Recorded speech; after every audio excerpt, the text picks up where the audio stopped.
This is Democracy Now!, democracynow.org, the War and Peace Report. I'm Amy Goodman with Juan Gonzalez.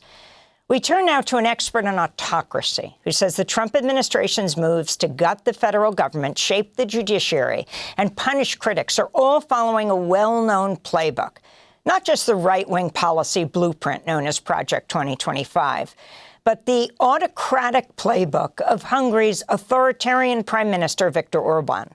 Today, in an unprecedented move by a European leader, Orbán hosted the leader of Germany's far-right Alternative for Germany party, AfD, ahead of an election in 2 weeks, even as other Western leaders have sought to contain the party. At least one key member of Trump's new administration has closely studied Orbán, the controversial far-right pundit Sebastian Gorka, who previously worked at the Hungarian Ministry of Defense before Orbán and is now Trump's deputy assistant to the president's senior National Security Council director for counterterrorism, a top post that did not require Senate confirmation. Gorka advised Trump in his first term, but was pushed out after The Forward revealed he once had ties to a Hungarian far-right Nazi-allied group and that he supported an anti-Semitic and racist paramilitary militia in Hungary. This week, Gorka addressed a security forum. If you share our values, you are on Team Western Civilization. Not just Western Hemisphere, Western Civilization. President Trump stated the following: the only question of our time is if we have the will to defend and save our civilization from those who wish to destroy it. If you believe that, the next 4 years will be beautiful for you and America. This comes as candidates for top national security positions are now facing questions that appear to be a Trump loyalty test, including whether they accept his false claim that he won the 2020 election. For more, we're joined by Kim Lane Scheppele, professor of sociology and international affairs at Princeton University, specializing in the rise and fall of constitutional government, focusing on Hungary. Her recent guest essay for the New York Times is headlined, "Are We Sleepwalking into Autocracy?" Professor Scheppele, welcome back to Democracy Now! Why don't you answer your question? What are you seeing in this country as you lived for many years in Hungary and what you saw there? Yeah, well, so first of all, nice to be back with you. Unfortunately, we're under very difficult circumstances. And so I think it's really important in looking at how democracies fail these days. And the crucial thing to say about Hungary is that it was a robust democracy, sort of top of its class in Eastern Europe in 2010 when Viktor Orbán came to power. And by the end of that decade, virtually all of the democracy raters rated it as no longer a democracy. I would say the collapse happened even faster. Really, Orbán did almost everything to undermine democracy for Hungary's future just in the first 3 years. So as we're looking at what's happening now in Washington, one of the things we see is this everything, everywhere, all at once attack on all of the pillars of democracy. And that was exactly how Orbán did it. Came into power while he'd been out of power for 8 years before he was elected in 2010. He had private law firms, private groups write a blueprint so that when he was, as soon as he took office, he could hit the ground running and just, come out with thousands of pages of laws with all kinds of programs that hit sort of every sector of civil society, of the economy, all at once. And that's exactly what we're seeing here is that kind of playbook. And Professor Scheppele, I'm wondering, it's in your studies, is there any essential or qualitative difference between an autocratic government and a fascist government? Does it even is it even worthwhile to make the distinction? What's your sense? Yeah, well, so I tend not to be very big on labels in this area, in part because as soon as you define what each of these regimes looks like, someone like Orbán, who actually does read and actually is pretty knowledgeable, unlike the U.S. president, who, shall we say, probably hasn't gotten all the way through a book in a long time, Viktor Orbán knows what he's doing. And so as soon as you label him something, he will do something that misses, item 4 on what you have to get the label. So I'm a little nervous about the labels. And, fascism, I think, it also means an ideology. What I'm concentrating on when I talk about autocracy is the system of checks and balances that allows for the future rotation of power and that prevents it from being captured by one political faction. Now, governments that are trying to capture all the levers of power can have all kinds of surface ideologies. Now, what we're seeing is that Trump is even echoing a lot of Orban's rhetoric. So if you think Orban's a fascist, you probably think Trump is as well. But for me, the really crucial thing is, are you eliminating checks and balances? Are you eliminating the things that allow future elections to be free and fair? And what we're seeing, I think, as Trump has come to power with this blitz, with this program, this Project 2025 program, written by private actors, while Trump was out of power, is that he's attacking the nerve centers of American government. I think one thing we've missed is that, the first places that Elon Musk went into were the Office of Personnel Management, so controlling the entire federal workforce, the Treasury controlling all of the payments, as well as the budget, in and out of money in and out of government, and then the General Services Administration, which controls all the buildings and the facilities, but also all the IT. So they went first into these nerve centers, and we still don't know exactly what they've done there, but it seems as people are trying to figure out what they've done, that they didn't just steal data, but they also did things like put spyware on the computers of people at Treasury. So they're monitoring everything that those people are doing. They're building a kind of centralized dashboard that can be, looked at from the White House and allow the president, or Musk, if he's the ex-president, as I think we should call him, to allow the people in the White House to exercise direct control over federal agencies without going through any intermediaries, any Senate-confirmed appointments, or any checks and balances on the system. Now, Orban did that too. He centralized everything in the office of the prime minister.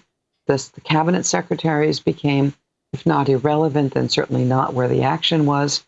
And it's that really sudden and extreme concentration of power that I think we have to keep our eye on and be very worried about.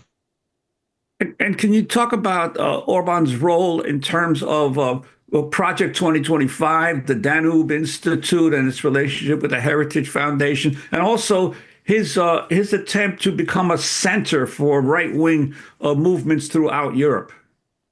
Yeah, exactly. So first of all, when Project 2025 came out, I sat down and read it. And the first thing I thought was, this sounds so much like what Orban did. And then it turns out a month later, there was a terrific article in the New Republic that made the connection. So Orban has this English language think tank. It's called the Danube Institute. You can Google it and see what it's up to. And the Danube Institute had entered into a formal agreement with the Heritage Foundation to actually provide consulting on how the Trump people were going to copy what Orban had done. In the meantime, when Orban gives his Hungarian language speeches, one of the things he keeps saying is, we are deep into the Trump administration and, involved in its, central planning. So you put all this together, and it's actually not just that the Trump people are aping Orban from a distance. It's that Orban has actually been involved in the design of Project 2025.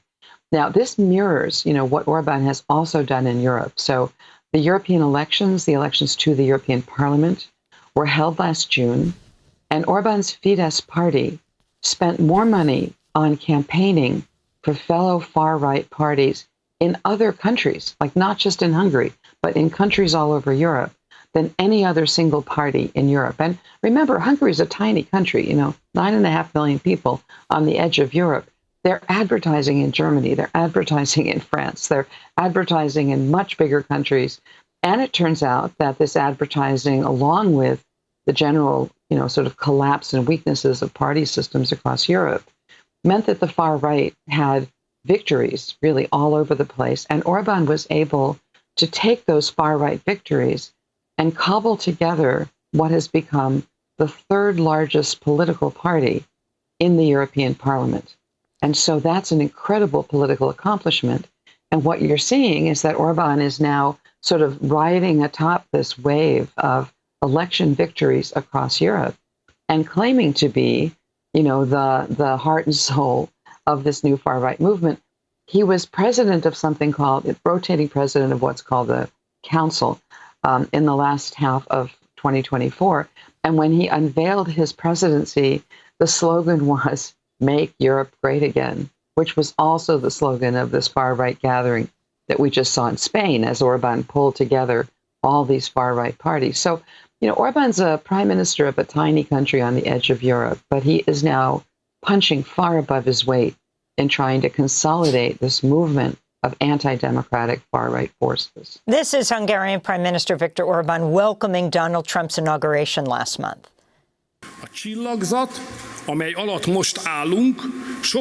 The stars under which we stand now are much more favorable than they were in 2024.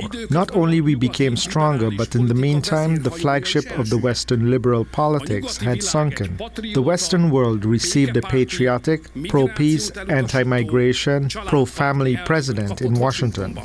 So if you could respond to what Orbán is saying, Professor Scheppele, but also one of the things you point out is that you have these authoritarian leaders that don't just take power. I mean, even Hitler won an election. Orbán won an election. And then what that process is, consolidating the power, so much so that right now President Trump, what is it, hundreds of executive orders? But isn't that a sign of weakness, not strength? I mean, he's got the House and the Senate. Why can't he pass these laws and not get around them with Republicans in the majority in both houses? Right. So actually, if you remember, in Donald Trump's first term, he had even larger majorities in both houses for the first half of his first term. And even then, he did not move to legislation. So I think part of the reason is that Trump wants to move fast. Orbán also wanted to move fast. Orbán, in his first year in office, amended the Hungarian constitution 12 times, changing 60 different provisions of the constitution. Orbán had a supermajority in his parliament, so he was able to work with them. Trump has got razor-thin majorities now in both houses. Also, amending the U.S. Constitution is beyond the bounds of almost any single political party. So Trump is doing something else, and this is the crucial thing about the autocratic playbook. It doesn't look exactly the same in every country because not the political systems don't look exactly the same. So Trump is trying to break things quickly so that by the time the courts catch up with him, by the time his own party starts to have second thoughts, by the time all of the forces that are checks and balances regroup and figure out how to push back, the thing will be broken. So I think what Trump has learned, and what Orbán also, I think, taught him, is that, think of government as an aquarium. If you just stick a blender in it and make fish soup, you're not going to be able to restore the aquarium, even when courts tell you, no, you shouldn't have done it like that. So this is really, break things first, act fast to create facts on the ground. And then when especially the judiciary is slow to catch up with you, you can't do anything. So let me give you one example from Hungary. In order to capture the judiciary, what Orbán did was to suddenly lower the judicial retirement age from 70 to 62. And in Hungary, like most European countries, the judiciary is a civil service activity. So you come in as a baby judge, you get promoted through the ranks. The people who are the oldest are also the most senior. So you suddenly lower the retirement age effective like today. All these judges are forced out of office. They then bring a lawsuit saying, we were improperly, illegally fired. A couple of years later, the European courts get around to saying, yes, that shouldn't have happened. This is a violation of European law. By that time, Orbán's filled all the positions. He goes back to the court and said, well, do you want us to fire the new judges? At which point, the European Commission, which is enforcing this court decision, says, well, we really don't want you to fire any new judges. Just give the new judges protection so that this can't happen again. Okay? And what that meant, he captured all the courts and got European blessing for it all because he moved first, broke things. And this is what we're seeing. Trump is just creating facts on the ground. He'll destroy agencies before the court tells him you have to restore them.